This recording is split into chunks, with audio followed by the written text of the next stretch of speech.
Hello again, this is the part 2 of my ninja character concept art. In this case I'm actually working on an animation because I feel this sort of urge to see the model in action, or in this case the character in action, as soon as I can. And the reason for that is just to see how the body behaves. Now, I've done a lot of running animations in my life, in my career, I could say. And so whipping up an animation like this isn't really something that I have that much difficulty with in terms of figuring out the shapes and figuring out the poses and the frames in which the motion is important.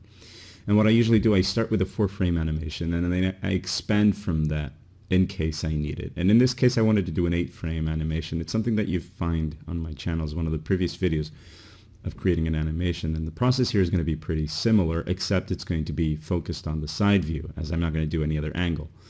So the chance here for the side view is to actually create a better poses, give the whole body more twisting and bending, as it would feel more natural. Now, creating the 4 frames is actually quite simple. The first and third frame are basically mirrored poses, as well as the third or the second and fourth frame are also mirrored poses. So it's actually quite quick to just paint over some of the legs and shapes, and very quickly you get to an animation. But the issue with this one, and this is 100% speed as you can see, is that it's a very snappy animation. It doesn't really belong in modern day games, I feel. So the idea now that the phase is to add a frame in between all of those frames that I created. So I start by spreading out the different cells for the animations, and using a layer underneath, I start by copying parts of the layer that I need. And I just want to get to see what this intermediate pose looks like. As soon as I have this intermediate pose, then I'm pretty sure that I can handle the rest of the poses, because they're basically derivatives of this. So the legs are going to be mirrored on the 5th frame, and then the 3rd frame is going to be the mirror of the 7th frame. So it's basically just reading up on what the shape looks like and gradually making changes. Now, of course, during the process, you kind of lose track of what you've done. So you have to go back and forth and paint. And that's the reason why I keep all my animation frames in the same layer. The last thing I want to do is keeping track of what my frames look like and keeping track of layers. So everything is on one layer, and I just animate the position of that layer along the time by shifting the position of the layer at each frame. That way I can basically just keep painting and erasing as I please.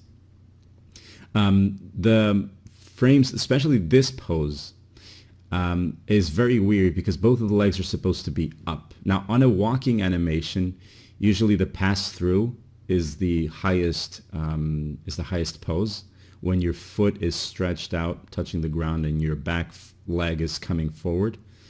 That's when you're highest. On the run animation, not really. It's exactly the opposite. On a running animation, your highest is when your legs are both in the air, because you've just basically pushed yourself up with a tiny little jump as you're running.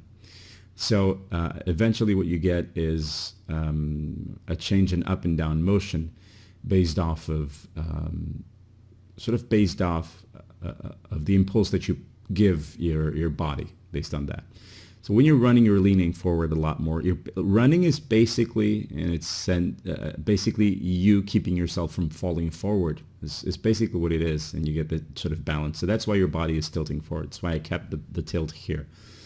You can also see that the shapes aren't really well defined. They're not as well drawn as the first frame, but they're good enough that I can actually know what I'm doing, that I can actually see the shape of the legs and arms and kind of place them in the timeline. Obviously small adjustments are made, and also I'm keeping track, especially the hands. I eventually draw a white line underneath the foot to help myself read them better, but the hands are really good indicators of where the arms are, because the way for you to get the elbow based on the hand and the shoulder is to find a line and it's perpendicular. There's an automatic relation to where the hand is and where the shoulder is. That forces a position of the elbow. So that's actually quite nice to have the hand be drawn. So here, the frame 2 and frame 5, I'm forcing in a pose which I think is more dramatic, and it actually helps the animation work a bit better because it gives it more impulse. So you can see You can't really see now because I'm playing it in full speed, but I'll play it in 100% speed in the end. But what I get is a much more interesting shape of running than I had before, as I basically go through all the frames, and after the foot is leaving the ground, when the foot leaves the ground, I give it a little bit more impulse by just stretching out the tip of the foot, almost like if it's glued to the ground. There's also the matter of twisting the torso. I really want the torso to twist a lot because I want the character to feel sort of 3D, right? I don't want it to feel like a flat shape. I also wanted to animate the hair because I really do want to transmit the idea of speed. Like the character is going so fast that the hair has to move. Of course it has to move. It's going through the air. It has to wave. So again, you're probably not going to be able to see it right now. I also changed the reflection on the hair a little bit so that I can kind of see it a little bit better. Here I'm showing some of the brushes that I have for some reason. I think someone asked in the chat, and I draw a really quick volcano here just using my variable thickness brush, just by pressing more or less, and to sort of derail the stream a little bit. So I'm again constantly fixing tiny things. If my the hands are in the right position. There was a comment made by, it was Stephen, I can't remember his last name. Sorry, Stephen, but it just walked in on the stream and right away said, "Why can't we see the shoulder on the other frame?" And I kind of went like, "Oh yeah, that makes sense. You should be able to." So that helped. And I think this is the frame that he mentioned. And then there was also the issue of keeping the character stationary. You can see that the face doesn't really move forward or back.